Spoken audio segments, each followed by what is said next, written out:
ધર્મ, અર્થ, કામ અને મોક્ષ ચારની પ્રાપ્તિ માટે ભાગવતનો ચોથો સ્કંદ છે. ચારે ચારના ક્રમ ઋષિ પરંપરાએ બહુ સારી રીતે આપ્યા છે. ધર્મ પ્રકરણ પહેલું આપ્યું છે અને એમાં શિવ ચરિત્ર જોયું આપણે. ધર્મ એવો હોય કે કલ્યાણ કરે એવો હોય. શિવનો અર્થ જ કલ્યાણ થાય છે. ઈશ્વરના અનેક નામ ભગવાન શિવના છે, એમાંનું એક નામ કલ્યાણ છે, જે અતિ શુદ્ધ છે. સ્ફટિક મણિનિભમ એવા ભગવાન, એમનું પ્રકરણ આપણે જોયું. કારણ એ રહ્યું કે ધર્મ એવો હોવો જોઈએ કે મારું તમારું સૌનું કલ્યાણ કરી શકે. જે ધર્મ કલ્યાણ કરી ન શકતો હોય એને ધર્મ ન કહી શકાય. વિવેકાનંદના સૂત્રોમાં એવું સૂત્ર આપણે વાંચ્યું છે કે જે ધર્મ વિધવાના આંસુ લૂછી ન શકતો હોય એને ધર્મ ન કહી શકાય. એવી જ રીતે આ તત્વને ધર્મ પ્રકરણમાં જોયું. પછી બીજું પ્રકરણ અર્થનું છે. અર્થનો અનર્થ ન થાય ને એનું ધ્યાન રાખવું જોઈએ. અર્થનો એક અર્થ લક્ષ પણ થાય છે. બીજી સંપદા, આપણી પૈસાની કમાણી ધર્મને અનુરૂપ હોવી જોઈએ, તો જ એ સંપદા મને તમને શાંતિ આપે છે. સંપત્તિ ઘણી પ્રકારની હોય છે, પણ એ ક્યારે, કેવા સમયમાં, કયા વિભાગમાં ને કોના દ્વારા વપરાય એના પરથી નક્કી થાય છે. સંપદા ઈશ્વરના માર્ગમાં કે ધર્મના કાર્યમાં વપરાય. એટલે બીજું પ્રકરણ અર્થ પ્રકરણ છે, એમાં ધ્રુવજીનું ચરિત્ર જોયું. ધ્રુવનો અર્થ જ થાય છે ચોક્કસ. જે નીતિથી કમાયેલો પૈસો છે એ ચોક્કસપણે તમને કલ્યાણ તરફ જ લઈ જાય. અને પછી ત્રીજું સૂત્ર છે કામ પ્રકરણ, પુરંજનની કથા. ધર્મની મર્યાદામાં રહીને કામને ભોગવવું એનું નામ જ દાંપત્ય જીવન છે ને. અને આ ત્રણ જેના સિદ્ધ થઈ જાય ને એને મોક્ષની પ્રાપ્તિ માટે બહુ પ્રયત્ન કરવો પડતો નથી. જે માણસ ધર્મથી રહે છે, ધર્મની મર્યાદામાં અર્થ કમાય છે અને ધર્મની મર્યાદામાં કામનો ઉપભોગ કરે છે, એ માણસને મોક્ષની ગાથા માટે કે મોક્ષની યાત્રા માટે બહુ પ્રયત્ન કરવો પડતો નથી. મોક્ષ એટલે આપણે અહીંથી બધું છોડીને ભગવાનના ધામમાં જઈને વૈકુંઠ મળે એવી આપણી કલ્પના હોય છે ને. પણ ગીતાનું સૂત્ર એમ કહે છે યદગતવાન નિવર્તન્તે તદ્ધામમ પરમમ મમ.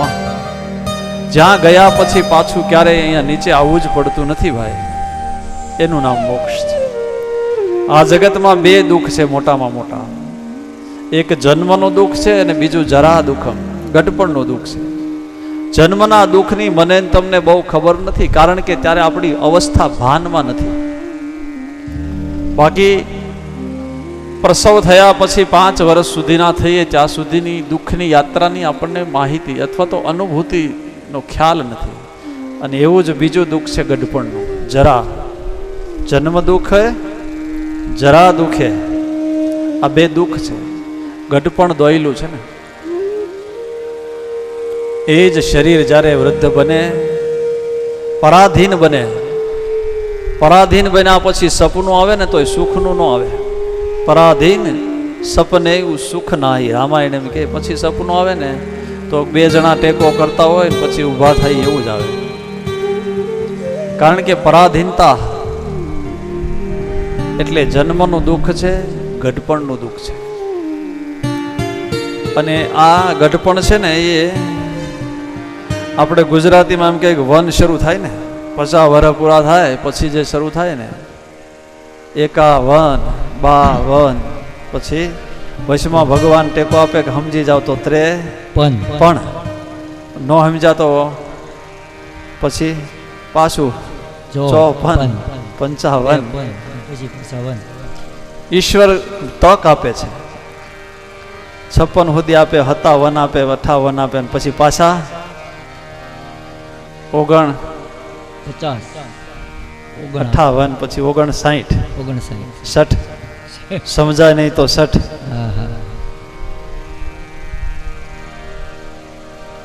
આ શરીર કાયમ રહેવાનું નથી એવી આપણને ખબર જ છે ને. પણ છતાંય આપણે આ શરીરને કેટલું બધું સાચવીએ છીએ. નાશવંત છે એવી ખાતરી હોવા છતાં, અરે એ વાત તો જવા દઈએ, ખાલી આપણને કોક પૂછે કે તમારા કેટલા વર્ષ છે, 50 થયા હોય ને તો આપણે શું કહીએ 40 થયા છે, તો એમાં કોઈ આપણે કદાચ ઘટાડીએ તો ઉપરવાળો ઘટાડી દે એમ છે.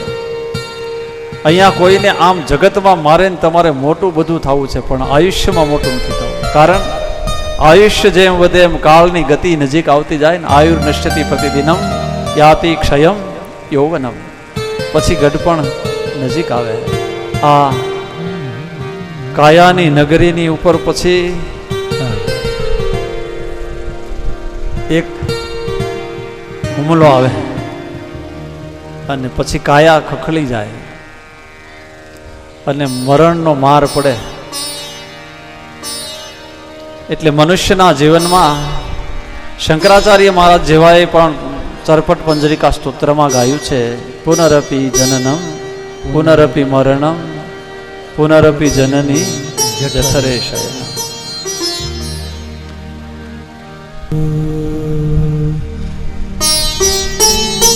પુનરપી મરણમ પુનરપી જનનમ પુનરપી જનની જઠરે શયનમ પુનરપી જનનમ પુનરપી મરણમ પુનરપી જનની જઠરે શયનમ.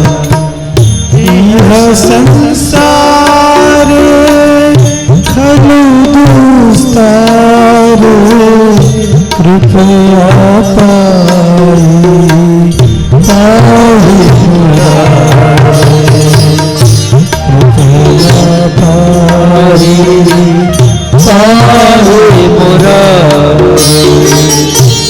પુનરપી જનનમ પુનરપી મરણમ પુનરપી જનનમ પુનરપી મરણમ પુનરપી જનની જઠરે શયનમ. ભજ ગોવિંદમ ભજ ગોવિંદમ ભજ ગોવિંદમ ભજ ગોવિંદમ ગોવિંદમ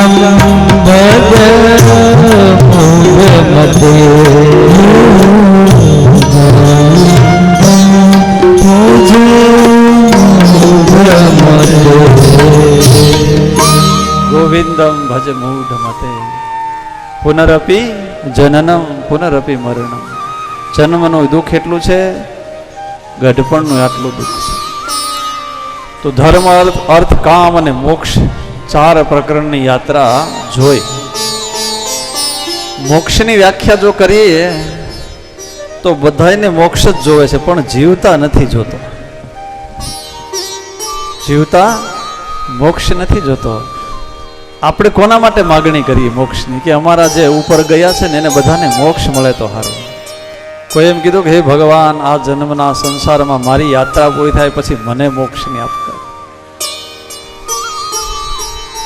સાચા અર્થમાં તો આ જગતમાં મોહ છે ને, એ જો મટી જાય ને એટલે મોક્ષ જ છે. એક સૂત્રમાં મોક્ષની વ્યાખ્યા આપી, મોહનો ક્ષય થઈ જાય એનું નામ મોક્ષ. તો મોહ કેનો કેવો? જે જગતમાં સાચું નથી એ સાચું લાગે, અને જગતમાં ખોટું છે એ એના કરતાંય વધારે સાચું લાગે, એનું નામ મોહ છે. ગીતાની અંદર અર્જુનને મોહ થયો હતો. 700 રાજુભાઈ શ્લોક લીધા ભગવાને. મહાભારતના યુદ્ધમાં 700 ગીતાના શ્લોકની યાત્રા ભગવાને કરી અને સમજાયું કે આ જગતમાં જે હું માનું છું ને એ નથી. કરતુમ અકર્તુમ અન્યથા કરતું. હું એમ માનું છું કે આ મારાથી થાય છે, એવું નથી, કરવાવાળા કોઈક બીજા જ છે. અને છેલ્લે ગીતાના નિવેદનમાં અર્જુનને કહેવું પડ્યું, નષ્ટ મોહો સ્મૃતિરલબ્ધવા ત્વત્પ્રસાદાત અચ્યુતા. આજ મારો મોહ નાશ થઈ ગયો છે ભગવાન, તમારી કૃપાથી હવે તો કરીશ વચનમ તવ, તમે કયો એમ કરીશ. બસ આ મોહ દૂર થઈ જાય પછી આપણે એમ નક્કી ન કરી કે હું કરું એ જ થાય. મોહ દૂર થયા પછી ભીતરમાં એ નક્કી થાય કે ઈશ્વર જે કરાવે ને એ કરવું છે. બસ એટલે મોહનો ક્ષય થઈ જાય.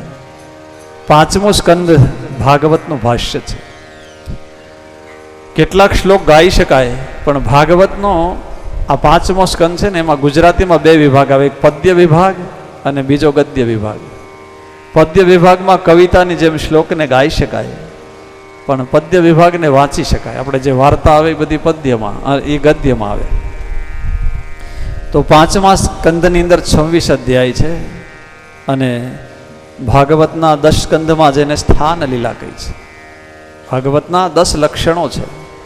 અત્ર સર્ગો વિસર્ગશ્ચ સ્થાન પોષણ ઉત્તય મનવંતર ઈશાનું કથા નિરોધો મુક્તિરાશ્રય, એમાંનું આ સ્થાન લીલા છે. 5મા સ્કંદમાં પરમહંસની કથા છે. હંસની અંદર વિવેક હોય છે અને પરમહંસની અંદર તો પરમાત્માની નજીક જવાની એક કક્ષા હોય છે.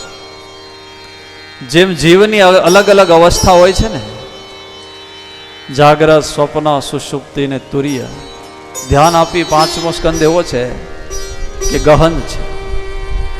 વિદ્વાનોની પરીક્ષા છે ને ભાગવતના 5મા સ્કંદમાં વધારે થાય છે, કારણ કે પરમહંસની સંહિતા છે. એ જ પરમહંસની સંહિતા, એમાં 2 પરમહંસની કથા આ સ્કંદમાં છે. 26 અધ્યાયમાં 20 અધ્યાય સુધી તો લોકનું વર્ણન છે બધું. લોક એટલે આપણી હાદી ભાષામાં બ્રાહ્મણોને ખબર હોય હેમાદ્રી આખી, અને હેમાદ્રીને આપણે આગલા દિવસે સંભળાવી દેહ શુદ્ધિ માટે. પણ આપણે સંક્ષિપ્તમાં એ 20 અધ્યાય છે એમાં લોક અને દ્વીપનું વર્ણન જોઈ લઈએ, કેવી રીતે પદ્યમાં એનું વર્ણન છે. સૌપ્રથમ પરમાત્મા એક જ હતા, એકમાંથી અનેક થવાની ઈચ્છા જાગી. એકોહમ બહુશ્યામ, એવા ભગવાને નક્કી મનમાં કર્યું કે આ જગતની ઉત્પત્તિ સ્થિતિને લઈને કરનારો હું જ છું. એ જ સમયે ભગવાને વિચાર કર્યો કે કઈ રીતે મારા તેજને બહાર લાવવું. નાભી કમલમાંથી એક કમલની ઉત્પત્તિ થઈ, કમલની ઉપર બ્રહ્માજીને ઉત્પન્ન કર્યા. એ બ્રહ્માજીને બધું રો મટીરિયલ આપ્યું, અને પછી પંચભૌતિક વિભાગો આપ્યા, પૃથ્વી, જળ, તેજ, આકાશ અને વાયુ. આ 5 તત્વોમાંથી જગતની સૃષ્ટિનું એને સર્જન કર્યું. કેટલાક એવા સર્જનના વિભાગમાં સૌથી પહેલાં સ્વેદજ, ઉદ્ભીજ, અંડજ અને જરાયુ જેવા જીવ ઉત્પન્ન કર્યા. લાંબો સમય કૃપા સૃષ્ટિ ચાલી નહીં. સંકલ્પની સૃષ્ટિ કરી, એ પણ ન ચાલી. મૈથુની સૃષ્ટિ કરી, એનાથી માનવોનું સર્જન કર્યું.